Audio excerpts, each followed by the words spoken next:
growth and increased population. The perfect recipe for a booming aviation industry is brewing in none other than the Asia-Pacific region. Edward Clayton tells us where Malaysian players stand as the already crowded scene gets even tougher.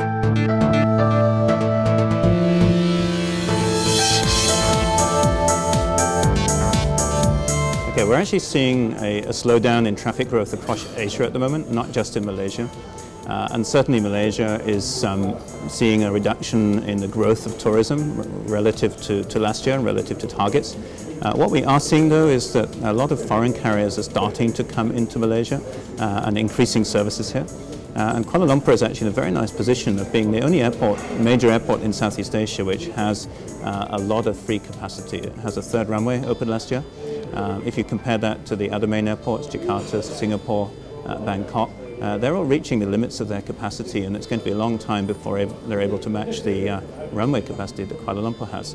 Now, Malaysian Airlines said it's going to take them at least a year to recover their revenue. Do you think that it's too late to get back into the game? No, in fact, in aviation, a year is in many ways a very short time. And what we're seeing right now, because of the tight capacity in the other Southeast Asian markets, that increasingly Kuala Lumpur will be the only place where airlines can actually find slots to grow. So our home-based airlines are in a very strong position in that sense relative to their competitors. And so although it will take them some time to get their feet back on the ground firmly, my view is that they will be in a very good position in the year, 2 years from now. Which are the players, the airport players in the region right now are top at the game, and who are the underdogs you see? Financially, probably Changi. In terms of traffic, Jakarta.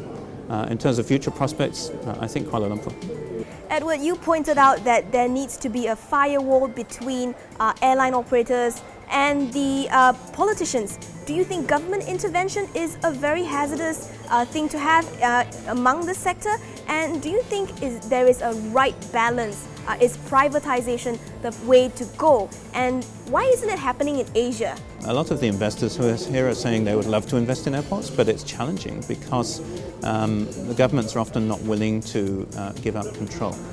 But in fact, what they're really saying is that we need to have a very clear rule book that we can all follow so that we understand what the deal is. And as long as governments are prepared to subscribe to a rule book for a privatization, then I think it can be successful.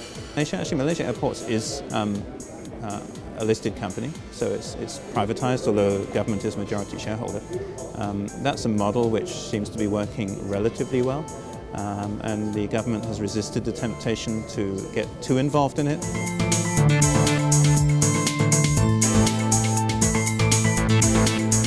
As Asia-Pacific draws in more air traffic, airports in this region will need to constantly adapt to the ever-rising demand for bigger and better infrastructure. Jacqueline Peng, DHTV.